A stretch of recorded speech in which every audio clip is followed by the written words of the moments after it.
Good evening, my cherished settlers. Please gather close. Today, we stand on the brink of a remarkable transformation, a moment that will forever change the landscape of our beloved home. As our population flourishes and our ambitions grow, the time has come for our two great districts to unite, forging a new chapter in our shared history. Look around you. The vibrant energy of our communities is palpable. Olde Na'Matine, with its rich traditions and storied past, has laid the foundation for our success. Its streets echo with the laughter of generation, and its time-honored customs remind us of who we are. Meanwhile, Central Na'Matine is a beacon of innovation and opportunity. It has welcomed new settlers with open arms, breathing life into our dreams of expansion. As we begin to fuse these two districts, we are not merely merging land. We are intertwining our lives, our cultures, and our futures. This is a celebration of unity, where the wisdom of the old meets the vigor of the new. Together, we will create a vibrant tapestry that honors our heritage while embracing the promise of what lies ahead. In this new era, we will connect our communities and foster collaboration.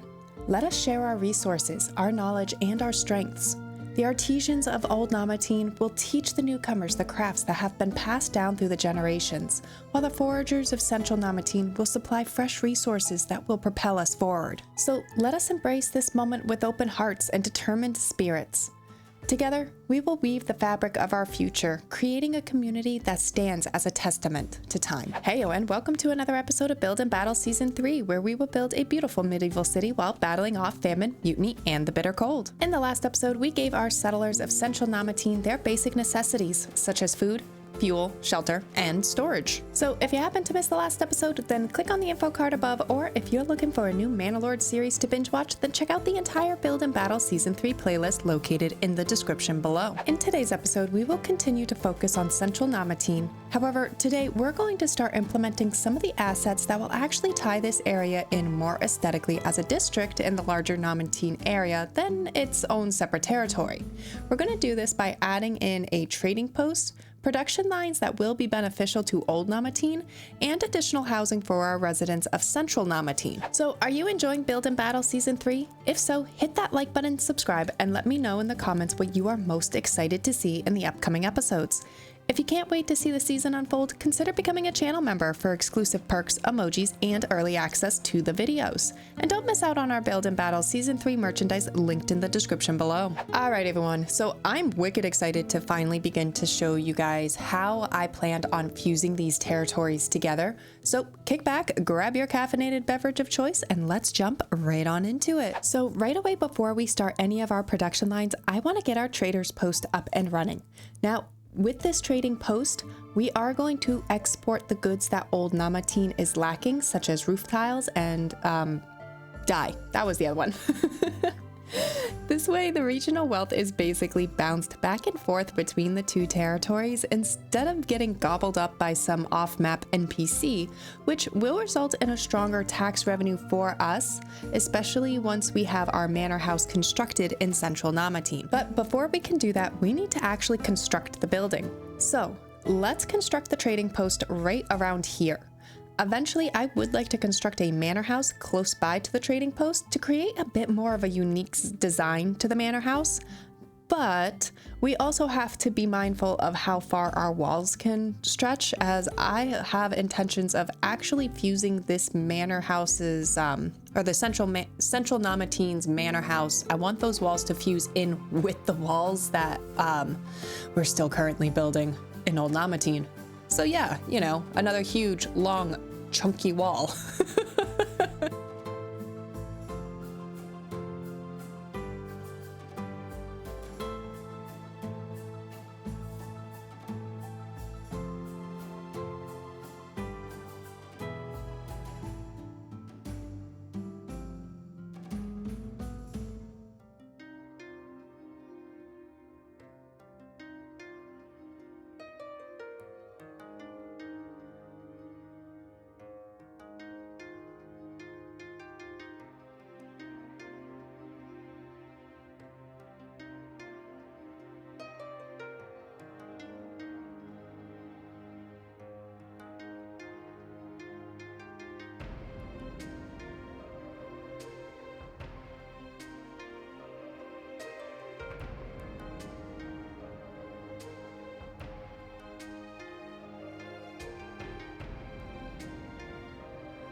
LOL, I decided to make 2 trading posts. We definitely and obviously don't have the employees for that second one yet, but I just like how these L-shaped buildings kind of create a unique asymmetrical design. I think I might also try to squeeze some stables in here.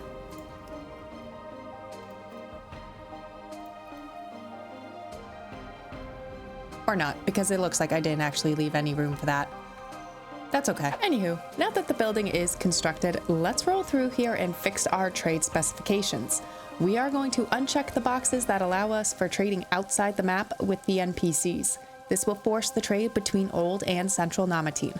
We are then going to set thresholds so that the needs of both territories are actually met.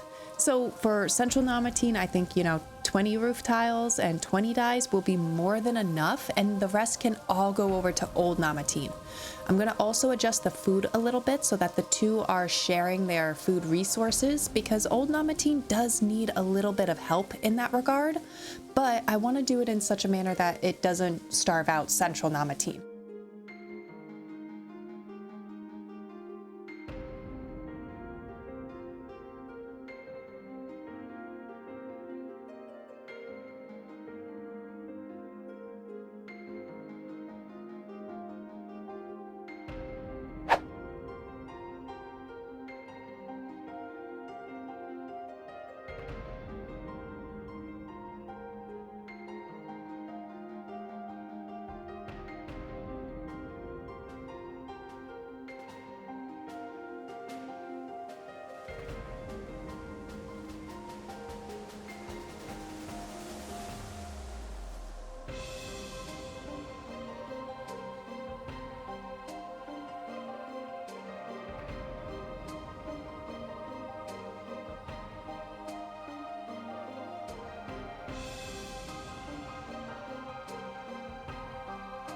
So I'm looking at this little pop-up here where it doesn't seem to have a price for the import or the export, and it's stating there is no import cost with regional trade. So it looks like that little exploit that we had back in season 2 was in fact a buggy exploit, and it looks like they fixed it.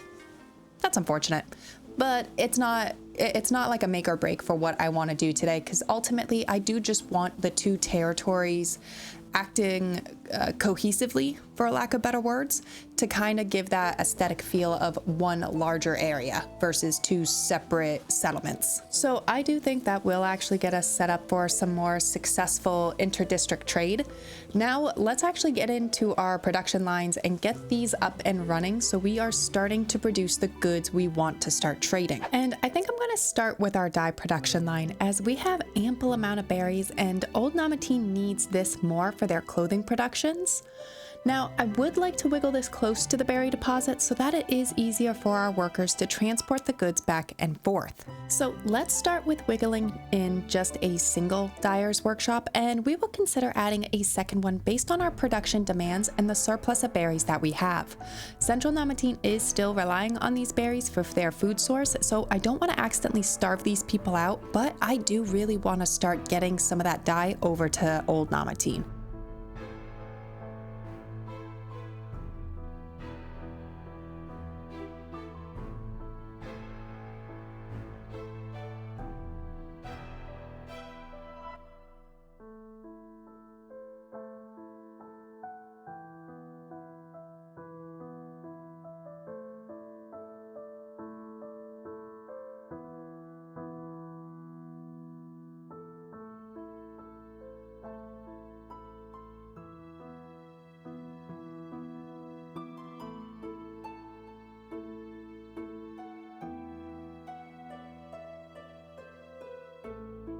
The next production line we need in Olde Na'Matine is clay and roof tiles, so that we can continue upgrading our Burgage plots to level 3 in that district.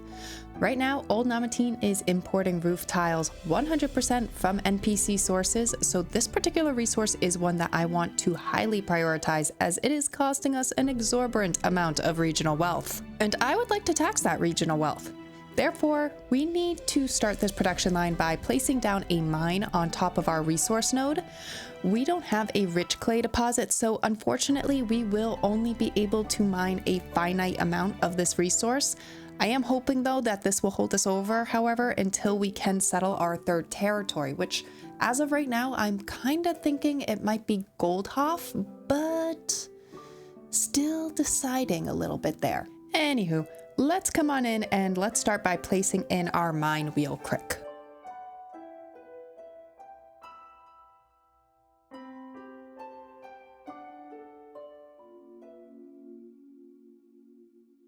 Next, let's get in our clay furnace so that we can process the raw clay into roof tiles.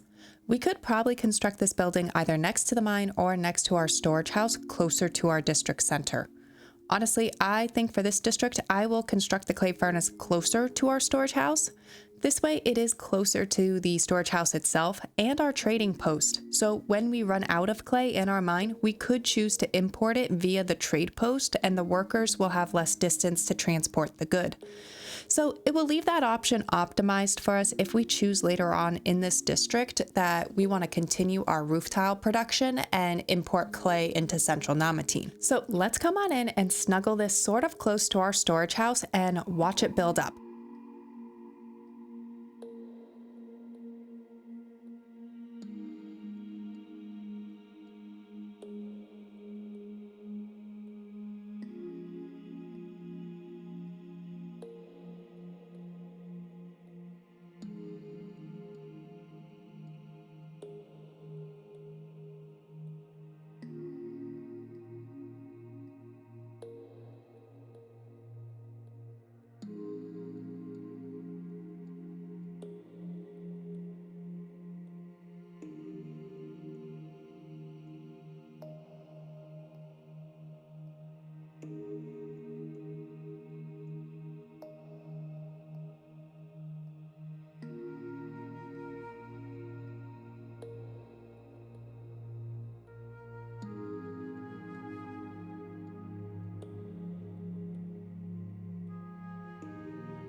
Now, obviously, we just added a few jobs to our district, and now we need to supply the incoming workers with some available housing.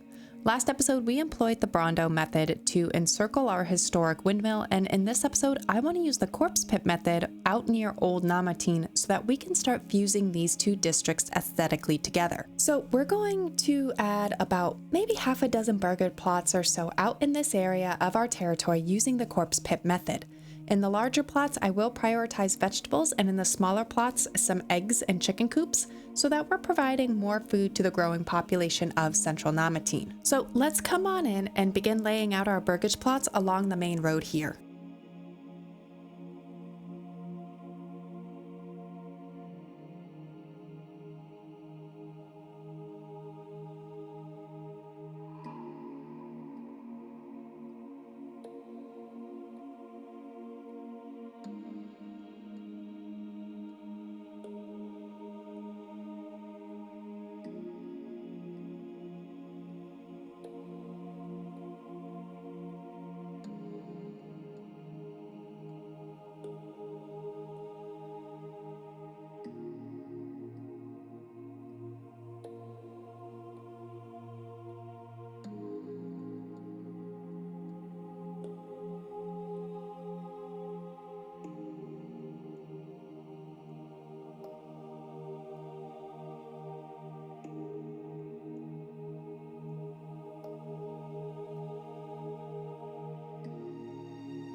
Alrighty everyone, I think that actually just about wraps up today's episode.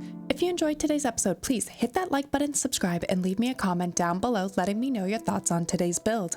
If you're excited to see the next episode unfold, consider becoming a channel member for exclusive perks, emojis, and early access to the videos. And don't forget to check out our Build and Battle Season 3 merchandise linked in the description below. Until next time, I hope everyone has a phenomenal week.